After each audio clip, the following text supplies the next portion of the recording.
अस्सलाम वालेकुम everyone and welcome to another video. आज का हमारी टॉपिक है एब्जॉर्प्शन एंड परमिएशन। अभी तक हम इस चैनल के ऊपर जनरल फार्माकोलॉजी के काफ़ी टॉपिक्स डिस्कस कर चुके हैं, जो कि pharmacokinetics, pharmacodynamics and route of administration, हर टाइप को हम डिटेल में डिस्कस कर चुके हैं। एंड आज का हमारा टॉपिक है एब्जॉर्प्शन एंड परमिएशन। तो एब्जॉर्प्शन को हमने it is one of the component of the pharmacokinetics, जो कि हमने लेक्चर नंबर 1 में डिस्कस किया था। उसकी लिंक आपको डिस्क्रिप्शन में मिल जाएगी। तो हम एब्जॉर्प्शन से शुरू कर रहे हैं। अब हम हर एक कंपोनेंट, फार्माकोकाइनेटिक के हर कंपोनेंट को डिटेल में डिस्कस करेंगे। तो the first component was absorption, तो अभी हम उसको डिटेल में डिस्कस करेंगे। तो लेट्स डिफाइन एब्जॉर्प्शन। इसकी डेफिनेशन हम पहले भी देख चुके हैं और अभी फिर से देख देते हैं कि it's the process by which drug proceeds from site of administration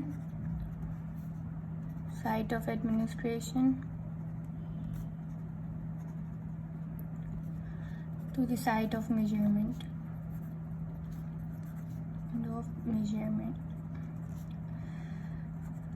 ये site of measurement, site of administration या रूट ऑफ एडमिनिस्ट्रेशन एक ही बात होती है, और इसको हम अभी बहुत डिटेल में डिस्कस कर चुके हैं अपनी पुरानी वीडियोस में। तो आप वो वीडियोस देख सकते हैं अगर आपको नहीं पता साइट ऑफ एडमिनिस्ट्रेशन क्या होता है और कितनी टाइप्स के होते हैं। तो the process by which drug proceed from site of administration to the site of measurement.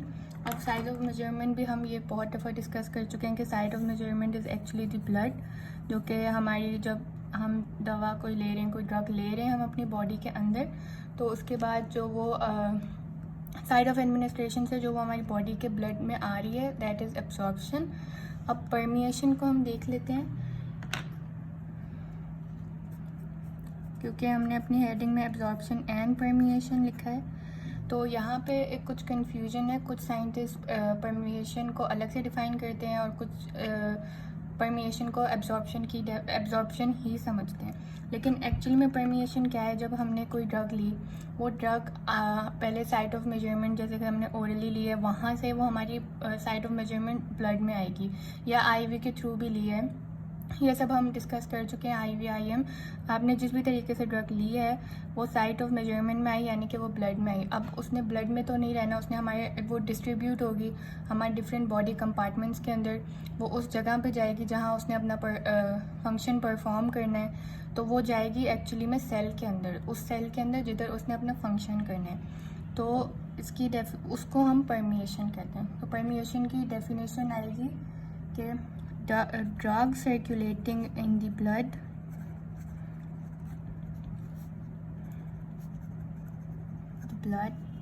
then goes to other cells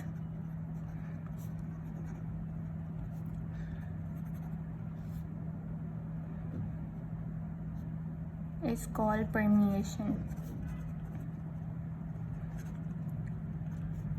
यहाँ पे आप ये भी ऐड कर सकते हैं और site of measurement. Site of measurement ऊपर हमने कहा है कि वो ब्लड है, और नीचे हम परमिएशन में हम कह रहे हैं साइट ऑफ मेजरमेंट सेल है, क्योंकि उसने सेल में जाना है। तो जो साइट ऑफ एडमिनिस्ट्रेशन से ब्लड में आई इनटू द ब्लड, उसको हम कह रहे हैं it is absorption of the drug. और जो ब्लड से फिर सेल में आई, डिस्ट्रीब्यूट होके सेल में आई जिधर उसने अपना फंक्शन करना है, उसको हम कह रहे हैं परमिएशन। तो ये डिफरेंट है एब्जॉर्प्शन एंड परमिएशन में। जब भी आपसे एब्जॉर्प्शन के बारे में पूछा जाए, do mention about the permeation.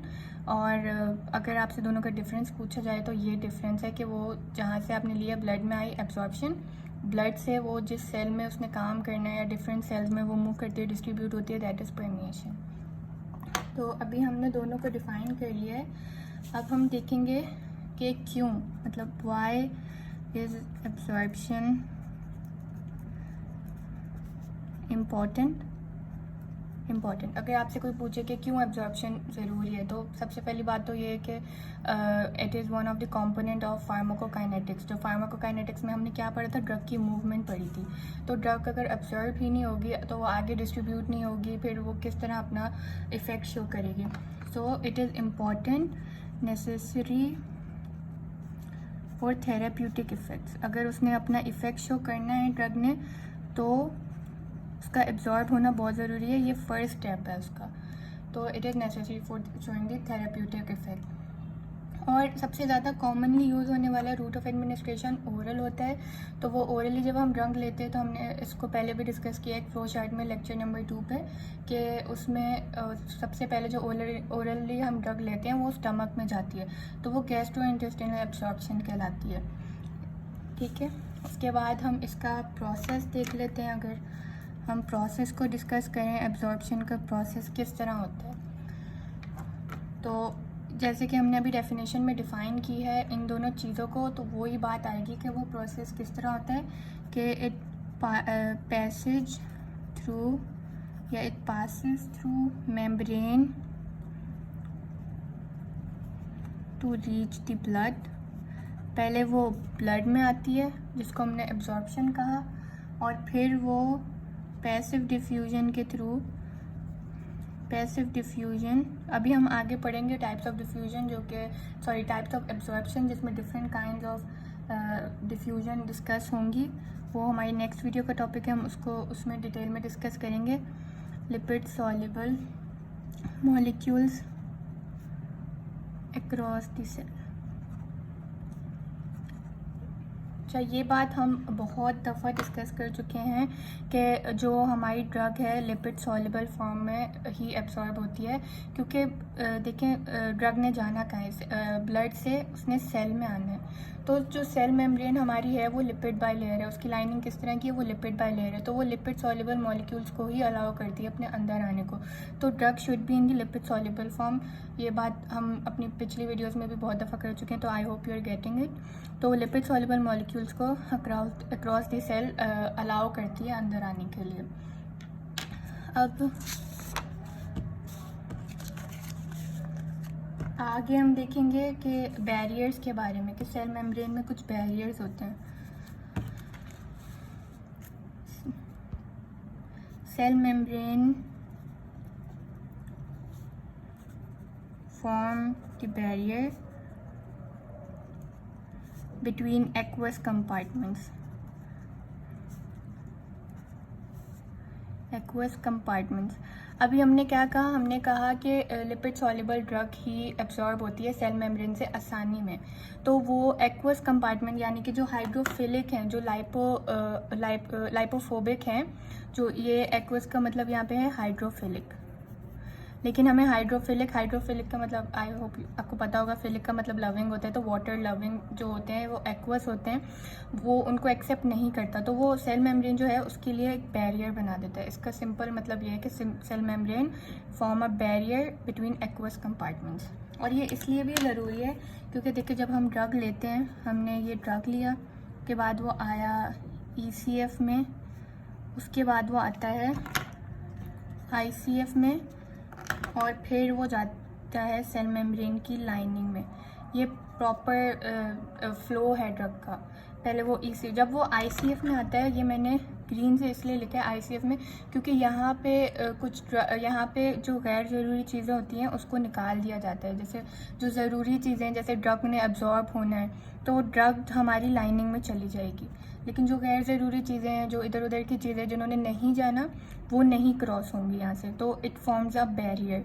जो फजूल चीज़ें हैं उसको नहीं आने देता है, और जो ज़रूरी चीज़ें सिर्फ उसी को सेल मेम्ब्रेन के अंदर जाने देता है। तो जैसे ये हमारी सेल मेम्ब्रेन है, सेल मेम्ब्रेन की लिपिड बाई लेयर है, तो यहाँ हम लिख देते हैं lipid by layer. Lipid by layer के अंदर प्रोटीन्स होती हैं और ऊपर ब्लड होता है। तो यहाँ से ड्रग आ रही है, ICF ने देख लिया कि वो ड्रग है, चलो इसकी ज़रूरत है, तो उसने उसको सेल मेम्ब्रेन के अंदर आने दिया। एंड ऐसा नहीं है कि एक्वस जो जितनी भी एक्वस चीज़ें हैं कि कोई ड्रग एक्वस फॉर्म में या कुछ भी एक्वस फॉर्म में तो वो नहीं आ सकती, वो आ सकती है। यहाँ पे कुछ प्रोटीन्स होती हैं जो कि फैसिलिटेटर्स बनती हैं, फैसिलिटेटेड डिफ्यूजन। अभी हमने पैसिव डिफ्यूजन की बात की थी, अब फैसिलिटेटेड डिफ्यूजन आ गई, लेकिन वो हम दूसरी वीडियो में डिटेल में डिस्कस करेंगे जिसमें हम टाइप्स ऑफ एब्जॉर्प्शन डिस्कस करेंगे। अभी जस्ट हम बेसिक्स डिस्कस करें एब्जॉर्प्शन की, ठीक है। तो ये नॉर्मल पाथवे है।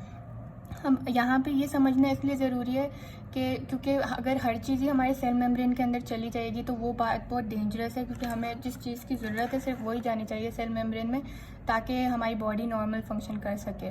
जो ड्रग हम जिस पर्पज़ के लिए ले रहे हैं, जब तक वो सेल मेम्ब्रेन में नहीं जाएगी तो वो अपना इफेक्ट प्रोड्यूस नहीं करेगी।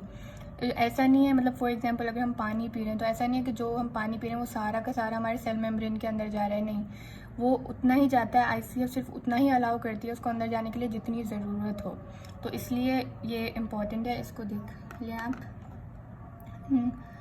तो it forms a selective barrier, cell membrane forms a selective barrier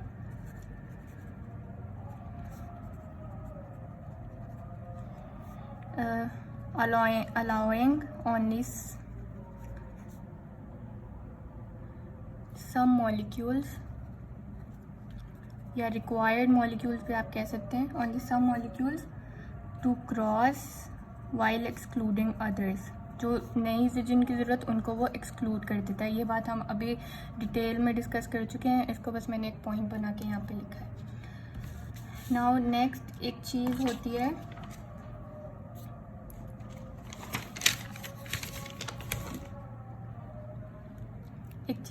the rule of 5, the rule of 5 formulation.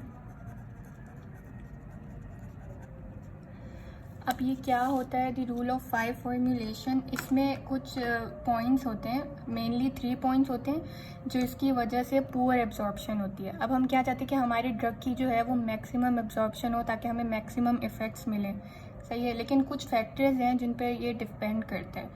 तो कुछ फैक्टर्स हैं जिसकी वजह से पुअर एब्जॉर्प्शन होती है, ठीक है। पुअर एब्जॉर्प्शन और परमिएशन।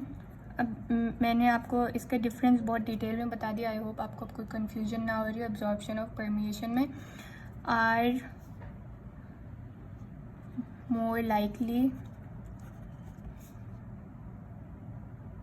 To happen when. तो हमने यहाँ लिखा पुअर एब्जॉर्प्शन और permeation are more likely to happen when. Poor absorption मतलब अच्छी एब्जॉर्प्शन नहीं होगी, वो डिपेंड करता है 3 फैक्टर्स पे, सही है। कि देयर आर मोर देन, जो ड्रग है हमारी उसके पास मोर देन 5 हाइड्रोजन बॉन्ड्स हैं डोनेट करने के लिए, डोनर्स के। There are more than 5 hydrogen bonds donors, मतलब ये है कि ये एक पहला फैक्टर है कि अगर जो हम ड्रग ले रहे हैं उसके पास 5 हाइड्रोजन बॉन्ड्स डोनर है तो वो अच्छी एब्जॉर्प्शन नहीं करवाएगी, वो पुअर एब्जॉर्प्शन कराएगी। ये हमारा पॉइंट नंबर 1 हो गया। अब point number 2 is molecular weight more than 500। तो molecular weight अगर हमारा मोर देन 500 है हमारे ड्रग का तो भी वो पुअर एब्जॉर्प्शन कराएगी, वो अच्छी एब्जॉर्प्शन नहीं कराएगी। ये सेकेंड पॉइंट हो गया। नाउ थर्ड पॉइंट अगर हम देखें तो there are more than 10 hydrogen bond acceptor. अब इस पॉइंट, फर्स्ट पॉइंट और लास्ट पॉइंट में कंफ्यूज होने की ज़रूरत नहीं है। यहाँ पे 5 हाइड्रोजन बॉन्ड डोनर है, यहाँ पे 10 हाइड्रोजन बॉन्ड एक्सेप्टर है। अब ये 3 फैक्टर्स बहुत इंपॉर्टेंट है। इसका मतलब ये है कि drug do not move easily, do not absorb easily. ये 3 फैक्टर्स है जिस पे ये डिपेंड करता है कि अगर ड्रग का मोर देन 500 बॉन्ड्स हैं डोनेट करने के लिए तो वो अच्छी एब्जॉर्प्शन नहीं कराएगी। मॉलिक्यूलर वेट मोर देन 500 तो वो अच्छी एब्जॉर्प्शन नहीं कराएगी। मोर देन 10 हाइड्रोजन बॉन्ड एक्सेप्टेड तो वो अच्छी एब्जॉर्प्शन नहीं कराएगी। अब अगर हमें चाहिए अच्छी एब्जॉर्प्शन, मैं लिखती हूँ इफ़ वी वांट गुड या एक्सीलेंट एब्जॉर्प्शन तो उसके लिए हमें ड्रग की फॉर्मूलेशन, ड्रग का साइज़, ड्रग का मॉलिक्यूलर वेट मैनेज करना है। और अगर हम चाहते हैं अच्छी एब्जॉर्प्शन हो तो हमें कौन से पॉइंट्स जहन में रखने चाहिए, वो ये है कि we want the drug to be most effective.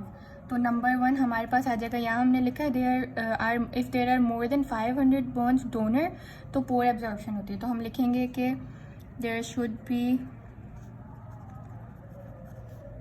Less than 5 hydrogen bond donor. इन पॉइंट्स को आप उल्टा कर देंगे, ऑपोजिट कर देंगे। Molecular weight more than 500, molecular weight should be less than 500, should be less than 500. Third point हमारे there are more than 10 hydrogen bond accepted, so there should be less than 10 hydrogen bond accepted. ये 3 points हो गए। अब यहाँ पे मैं एक और पॉइंट ऐड कर रही हूँ, ठीक है, जो कि हमारे नेक्स्ट टॉपिक के लिए इम्पॉर्टेंट है। पॉइंट नंबर 4, यहाँ पे ये रूल ऑफ 5 में जो 3 पॉइंट्स थे वो हमने 3 पॉइंट्स यहाँ उल्टे करके लिख दिए। अभी एक और चीज़ है जो ड्रग की एब्जॉर्प्शन के लिए ज़रूरी है, और वो है कि ड्रग शुड बी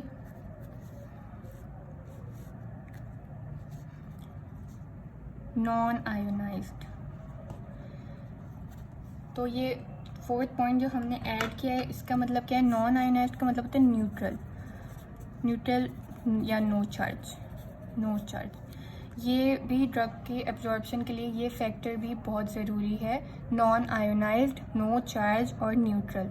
अब ये क्यों ज़रूरी है? ये इसलिए ज़रूरी है कि अगर देखें, अगर हमारी ड्रग पे कोई चार्ज होगा तो जब वो सेल मेम्ब्रेन के पास आएगी, सबसे पहले तो अगर हमारे पास हमारी ड्रग पे कोई चार्ज है, सही है, तो वो लार्जर इन साइज़ हो जाएगी। वो लार्जर इन साइज़ कैसे होगी? क्योंकि वो जो सराउंडिंग की चीज़ें हैं उसके साथ वो मिल जाएगी। जैसे कि समझे ये हमारी ड्रग है, ये पॉजिटिव है या इस पर पॉजिटिव साइन है, ये हमारी ड्रग है, ये इस पर नेगेटिव साइन है। ये पॉजिटिव साइन है, इसका साइज़ अभी इतना छोटा है, लेकिन ये आसपास की चीज़ों से क्योंकि अट्रैक्ट करेगी नेगेटिव चीज़ों से, या रिपेल करके ये आपस में चीज़ों को अपने साथ ले लेगी। इधर उधर की चीज़ों को, सराउंडिंग की में जितनी भी चीज़ें हैं, ये उसको अपने साथ मिला लेगी। देन ये ऑब्वियसली ये जो चीज़ें आके इसमें लग रही है, इसकी वजह से इसका साइज़ बढ़ रहा है, इसका वेट बढ़ रहा है, दोनों चीज़ें बढ़ रही है। सेम केस विद नेगेटिव, यहाँ से चीज़ें आ रही हैं, यहाँ से चीज़ें आ रही हैं, वो रिपेल हो रही है, अट्रैक्ट हो रही हैं, इसमें लग रही हैं, इसका भी साइज़ बढ़ रहा है, इसका भी वेट बढ़ रहा है। तो वेट भी बढ़ रहा है, साइज़ भी बढ़ रहा है यहाँ दोनों सिचुएशन में। तो और हमने अभी डिस्कस किया कि we want molecular weight should be less than 500, मतलब मॉलिक्यूलर वेट भी अगर हमें कम चाहिए तो जाहिर सी बात है हमें उसका साइज़ भी कम ही चाहिए। तो अगर हमारी ड्रग चार्ज होगी, उसमें पॉजिटिव चार्ज है, नेगेटिव चार्ज है, में चीज़ें आके अटैच होंगी, सराउंडिंग की चीज़ों को अपने साथ अटैच करेगा, उसका वेट बढ़ जाएगा, उसका साइज़ बढ़ जाएगा।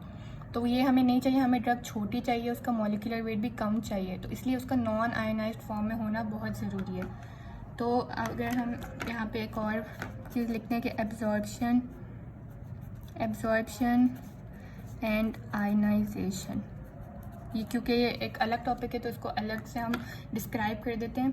तो drug should be in non ionised form. क्यों नॉन आयोनाइज्ड फॉर्म हमने अभी आपको बता दिया, या अगर वो नॉन आयोनाइज्ड फॉर्म में नहीं है तो it should be in opposite charge, but it's better कि वो नॉन आयोनाइज्ड हो, हम उसकी फॉर्मुलेशन इस तरह करें कि वो नॉन आयोनाइज्ड हो।